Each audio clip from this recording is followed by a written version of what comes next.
राम जय जय राम, श्री राम जय जय राम। नारायण समारंभां शंकराचार्य मध्यमाम् अस्मदाचार्य पर्यन्तां वन्दे गुरुपरम्पराम्।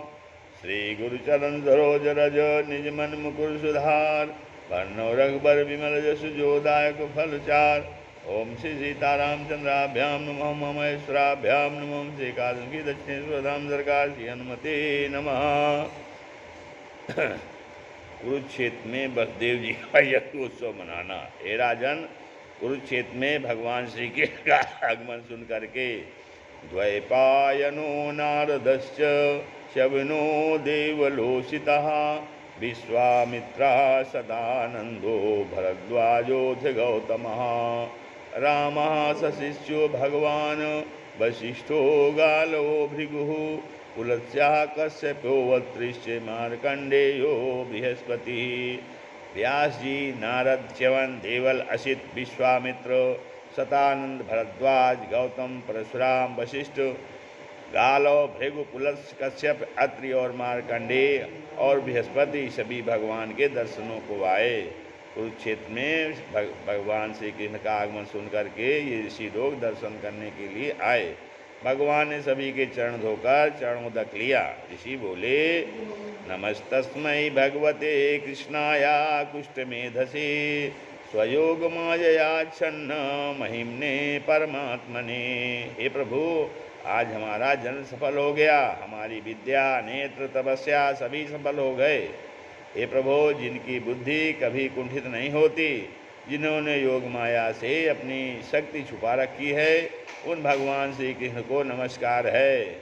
वासुदेव जी के पूछने पर ऋषिगण बोले, मानव जन्म पाकर 3 ऋण उतारने चाहिए। देव ऋण, ऋषि ऋण और पितृ ऋण। देव ऋण जो है यज्ञ आदि करके उतारा जाता है, ऋषि ऋण अध्ययन करके और पितृ ऋण संतान उत्पन्न करके। तो ये 3 ऋण जो है मनुष्य जन्म पाकर 3 ऋण उतारने चाहिए।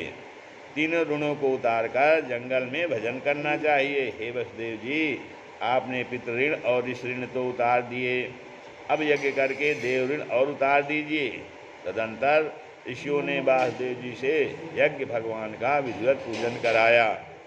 वसुदेव जी ने अपनी 18 पत्नियों सहित विष्णु यज्ञ संपन्न किया और ऋषियों को यथेष्ट दक्षिणा देकर तथा अपने सगे संबंधियों को वस्त्रादि से विभूषित करके विदा किया। नंद बाबा भी वहाँ 3 महीने रुक करके चले गए। यदुवंशी भी द्वारिका लौट गए। बोलो वृंदावन बिहारी लाल की जय। रोम रोम हनुमत का बोल, रोम रोम हनुमत का बोल, श्री राम जय जय राम। रोम रोम हनुमत का बोले, रोम रोम हनुमत का बोले, श्री राम जय जय राम। रोम रोम हनुमत का बोले, श्री राम जय जय राम। अवधपुरी का कण कण बोले, अवधपुरी का कण कण बोले, श्री राम जय जय राम। श्री राम जय जय राम। सरयू की धारा से निकले, सरयू की धारा से निकले, श्री राम जय जय राम। श्री राम जय जय राम। भरत शत्रुघ्न लक्ष्मण बोले, भरत शत्रुघ्न लक्ष्मण बोले, श्री राम जय जय राम। श्री राम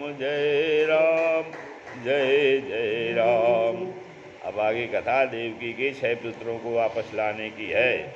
श्री सुखदेव जी कहते हैं, अथ एकदात्मजो प्राप्तो कृतपादाभिवंदनो वसुदेवो अभिनंद्याः प्रीत्या संकर्षणाच्युतो।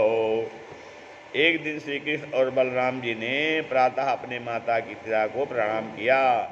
तब वसुदेव जी बोले, दोनों का अभिनंदन करके बोले, कृष्ण कृष्ण महायोगिने संकर्षण सनातन जानी वामस्य यत साक्षात प्रधान पुरुषो परो। आप सच्चिदानंद स्वरूप श्री कृष्ण और बलराम महायोगेश्वर दोनों संतान हो। तुम दोनों सारे जगत के कारण स्वरूप और प्रधान पुरुष के भी नियामक हो। देवकी जी कहने लगी, तथा में कुरुतम कामम युवाम योगेश्वरेश्वरो भोजराज हतान पुत्रान कामये द्रष्टुमाहरतात्।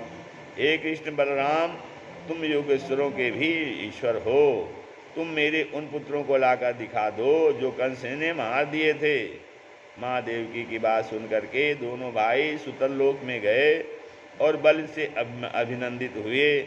बलि ने स्वागत स्तुति की। बलिवाज बलि कहते हैं, नमन नमो अनंताय बृहते नमः कृष्णाय वेधसे सांख्य योग वितानाय ब्रह्मणे परमात्मने। अर्थात हे अनंत, हे गोविंद, हे सर्वेश्वर, हे परमात्मन, आपको नमस्कार है। हे श्री कृष्ण बलि से कहने लगे, हे दैत्यराज, प्रजापति मारीच पत्नी ऊना के गर्भ से 6 पुत्र हुए थे। ये सभी देवता थे। ब्रह्मा जी के शाप कारण वे हिरण्यकश्यप के पुत्र हुए। वहाँ से योग माया के द्वारा देवकी के गर्भ में रखे गए, जिन्हें पैदा होते ही कंस ने मार दिया था। वे 6 पुत्र आपके पास हैं। उनके नाम हैं स्मर, उद्गीत, परिश्वंक, पतंग, क्षुद्रभूत और घृणी। इनको हम ले जाकर अपनी माता को उसका शोक दूर करेंगे। तदंतर इनको मेरी कृपा से पुनः सगत प्राप्त हो जाएगी। इत एतान प्रणयिष्यामो मातृशोकापनुत्तये तथा साक्षात् विनुर्मुक्ता लोकम यासन्ति विज्वराः। भगवान ने उनको लाकर देवकी को दिया। माता ने छाती से लगा लिया, प्रेम से स्तनपान कराया। माँ का स्तनपान करने से तथा भगवान के स्वर से वे 6 भी पाप मुक्त होकर के देवलोक को चले गए। बागी सुभद्रा हरण कथा है। ये परीक्षित महाराज जी, द्रौपदी 5 पांडवों की पत्नी थी।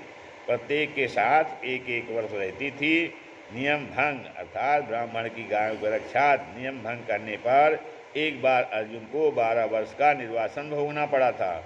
उसी समय अर्जुन ने अर्जुन तीर्थ यात्रायां पर्यटन नवीन प्रभु गता प्रभास मसृणोन्मातुले समात्मनः। तीर्थ यात्रा के निमित्त पृथ्वी पर विचरण करते हुए प्रभास क्षेत्र में पहुँचे। एक बार अर्जुन जो है तीर्थ यात्रा के निमित्त पृथ्वी पर विचरण करते हुए प्रभास क्षेत्र में पहुँचे। वहाँ उन्होंने अपने मामा की पुत्री सुभद्रा की सुंदरता के विषय में सुना तथा यह भी सुना कि मामा उसका विवाह सुभद्रा का दुर्योधन के साथ करना चाहते हैं। अर्जुन त्रिदंडी स्वामी यज्ञ का वेश बना करके रैवतक पर्वत पर चतुर्मास तक रहे। उनके मन में सुभद्रा के प्रति प्रेम हो गया। एक बार बलदेव जी एकदा गृहमानीये आतिथ्येने निमंत्रणम, यति बने अर्जुन का निमंत्रण किया। भोजन करते समय अर्जुन ने सुंदर सुभद्रा को देखा। बलदेव जी अर्जुन को नहीं पहचान पाए। एक दिन सुभद्रा देव दर्शन को जा रही थी, तभी महत्याम देवयात्रायाम रथस्थाम दुर्ग निर्गताम जहारानुमतः पित्रो कृष्णस्य चा महारथा। अर्जुन ने देवकी, वसुदेव और श्री कृष्ण की अनुमति से सुभद्रा का ऐसा हरण कर लिया जैसे विद्राविक्रोशताम स्वानाम स्वभागम मृगयाड्यो।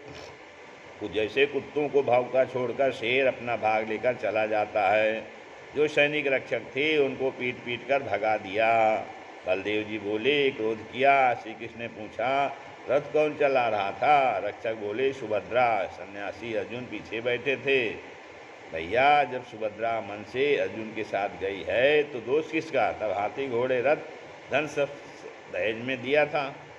फिर आगे है, वेदों द्वारा भगवान की स्तुति हो रही है। श्रुतियाँ कहती हैं, जय जय महा जय जय जय जाम जिते दोष भीड़ गिणाम त्वमसीयदात्मना समवरुद्ध समस्त भगः। हे प्रभु, तेरे संसार के प्राणी घटाद मिट्टी के विकार समूह को मिट्टी का ही रूप समझते हैं।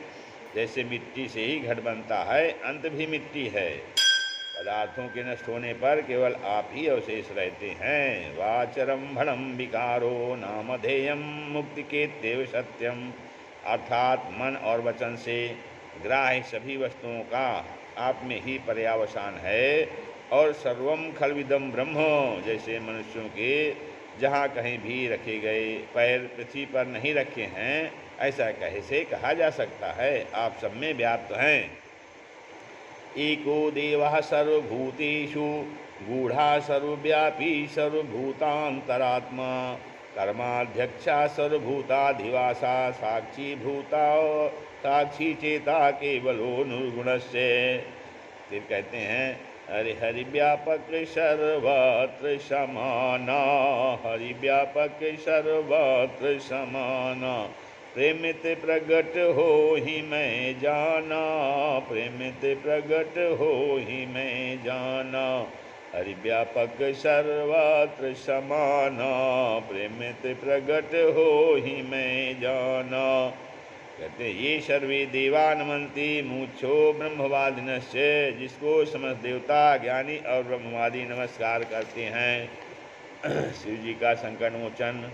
श्री सुकवाच वृको नामासुरः पुत्रा शकुनेः पतिनादनारदं, दृष्ट्वा सुशोषं प्रपक्ष देवेषु त्रिषु दुर्मतिः। हे राजन, दुर्मति बकासुर शकुनी का पुत्र था। उसने नारद जी से पूछा, ब्रह्मा विष्णु और महेश में शीघ्र प्रसन्न होने वाला देवता कौन है? नारद जी ने शिव जी को बता दिया। तदंतर बकासुर केदार खंड में जाकर अग्निमुख भगवान शंकर को ही उपासना करते हुए अपने मांस को ही काट कर हवन करने लगा। जब शंकर जी प्रसन्न नहीं हुए तो 7वें दिन बोला, या तो आज ही अपने शिव को प्रसन्न कर लूँगा या मर जाऊँगा। ऐसा सोचा, अपने सिर को ही काट कर हवन करना चाहता था। भगवान ने दर्शन देकर के वरदान मांगने को कहा। अब बकासुर बोला, हे प्रभु, यस्य यस्य करम शेषणे दास्य चामेतामिति, मैं जिस जिसके सिर पर हाथ रखूं और भस्म हो जाए। शंकर जी ने उदास मन से तथास्तु कह दिया। तब तो बकासुर वरदान पाकर नहीं को वस जन्मा जग माही, नहीं को वस जन्मा जग माही, अप्रभुता पाई जाहि मद नाही, प्रभुता पाई जाहि मद नाही। अब तो उसने सबसे प्रथम अपने आराध्य शंकर जी को ही अपना निशाना बनाया।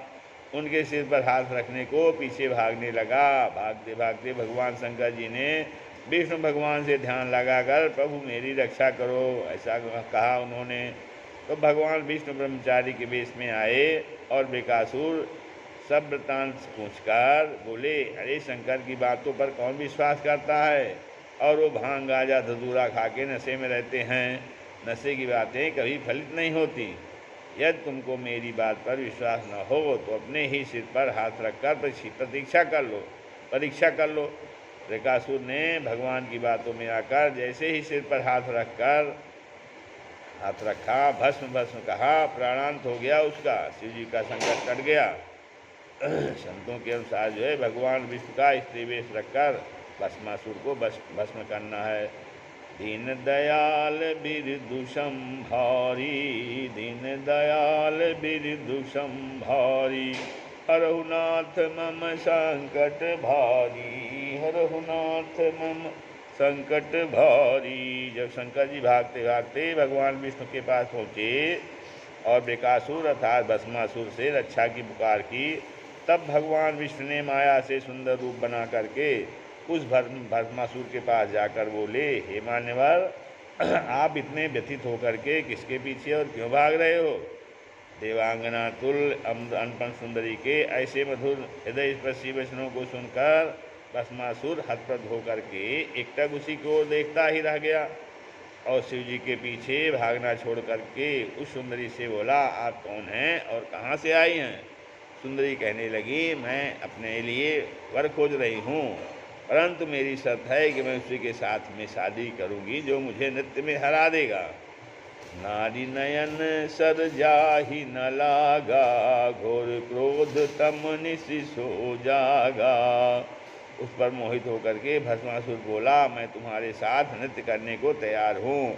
नृत्य शुरू हो गया। बहुत समय तक नृत्य होता रहा। सुंदरी अपने सिर पर हाथ रखकर नाचने लगी। भस्मासुर भी सिर पर हाथ रखकर नाचने लगा। सुंदरी ने जैसे ही सिर पर हाथ रखकर भस्म भस्म कहकर नाचना प्रारंभ किया तो भस्मासुर भी भस्म भस्म कहकर नाचने लगा और तभी भस्म हो गया। शंकर भगवान प्रकट होकर विष्णु भगवान की विनती करने लगे। विष्णु भगवान बोले, शंकर जी आप वरदान सोच समझ कर दिया करो। बिना विचारे जो करे सो पाछे पीछे पछताए। बिना विचारे जो करे सो पीछे पछताए। अकाम बिगारे आपनो जग में हो तो हंसाए। काम बिगारे आपनो जग में हो तो हंसाए। जग में हो तो हंसाए चित्त में चैन न पावे। जग में हो तो हंसाए चित्त में चैन न पावे। खान पान सम्मान राग रंग मन ही न भावे। खान पान सम्मान राग रंग मन ही न भावे। भृग जी द्वारा त्रिदेव की परीक्षा हो रही है। एक समय सरस्वती नदी किनारे मुनियों में विवाद होने लगा कि ब्रह्मा विष्णु और महेश में कौन सबसे श्रेष्ठ है। सर्वसम्मत से इसकी परीक्षा को भृगु जी को नियुक्त किया गया। सबसे प्रथम भृगु जी ब्रह्मा जी के पास गए।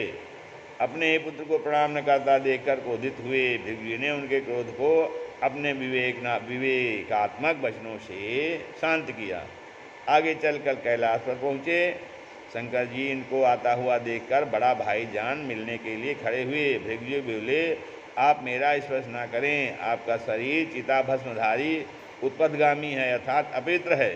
भृगु जी के वचनों से क्रोधित होकर के शूल मुद्यम तम हंतु मारे भे तिग्मलोचन लाल लाल से नेत्र करके शूल उठाकर भृगु जी को मारने दौड़े। पार्वती जी ने बड़े यत्न से उनको शांत किया। फिर भृगु जी बैकुंठ में गए जहाँ विष्णु भगवान लक्ष्मी जी के अंक में गोद में सिर रखकर शयन कर रहे थे। वहीं पहुंचकर बिना कुछ कहे सुने। शयानम सी उत्संगे पदावच्छस्य ताडयत। भगवान के वक्षस्थल पर अपने चरण का प्रहार कर दिया। तब विष्णु भगवान ने भृगु जी को पैर को सहलाते हुए कहा, अतीव कोमलोतात चरणो ते महामुने इत्युक्ता विप्रचरणो मर्दयन स्वेन पाणिना। हे मुने, आपके चरण कोमल हैं, मेरा वक्षस्थल कठोर है, कहीं अधिक चोट तो नहीं लग गई। ऐसे कहकर चरणों को सहलाने लगे।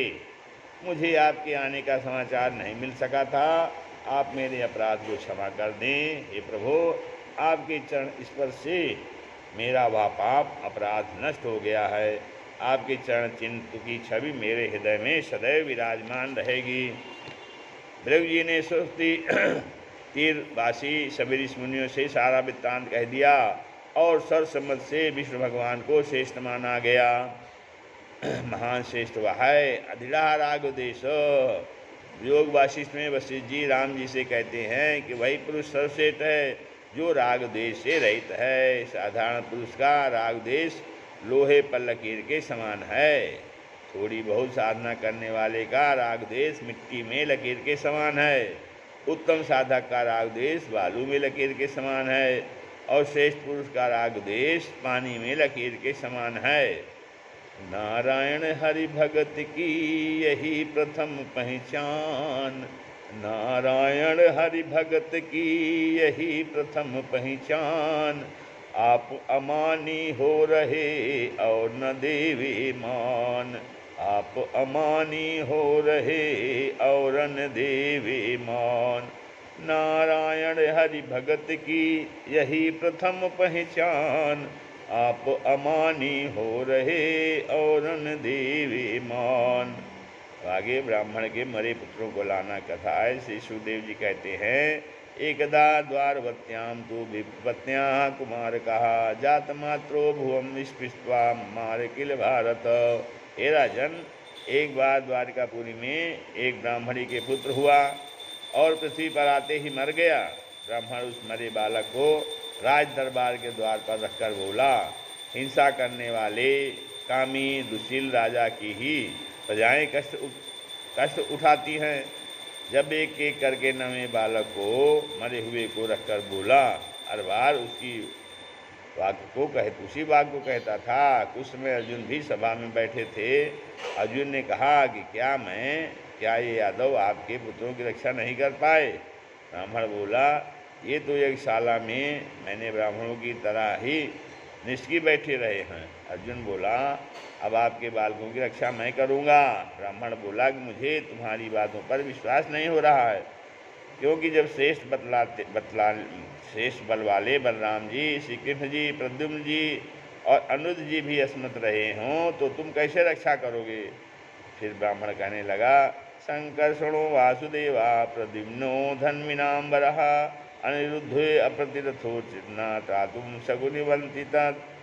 हे ब्राह्मण, मैं बलराम, श्री कृष्ण आदि कोई यादव वीर नहीं हूँ, मैं गांडीवधारी अर्जुन हूँ।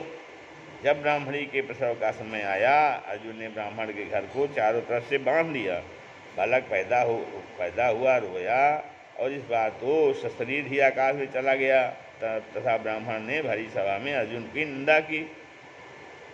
अर्जुन योग माया के सहारे यमराज के पास गए। बालक वहाँ नहीं मिले। फिर इंद्र, वरुण और अग्नि के आदि के लोकों में गए, परंतु कहीं भी बालक नहीं मिला। वहीं से वापस आकर अग्नि में जलने की तैयारी करने लगा। आगे श्री कृष्ण बोले, ऐसा निंदी कार्य मत करो। दिव्यरथ में बैठाकर 7 स्वर्गों, 7 द्वीपों, 7 सागरों तथा लोकालोक पर्वत पार करके पश्चिम दिशा में पहुँचे, जहाँ पूर्ण अंधकार था। आगे सुदर्शन चक्र के प्रकाश में बढ़े, जहाँ शेषशाही भगवान शिव पर शयन कर रहे थे। इन दोनों में प्रणाम किया। भगवान बोले, तुम मेरे अंश नर नारायण हो। तुम्हें यहीं बुलाने को ही मैंने इन ब्राह्मण कुमारों को यहाँ बुलाया है। इनको अब ले जाओ और पृथ्वी पर भार स्वरूप राजाओं को मारकर शीघ्र ही मेरे पास आ जाओ। द्वारिका में आकर ब्राह्मण को उसके पुत्र दे दिए। श्री कृष्ण को ही सर्वशक्तिमान जानकर सभी ने प्रणाम किया। श्री राम जय राम, जय जय राम, श्री राम जय।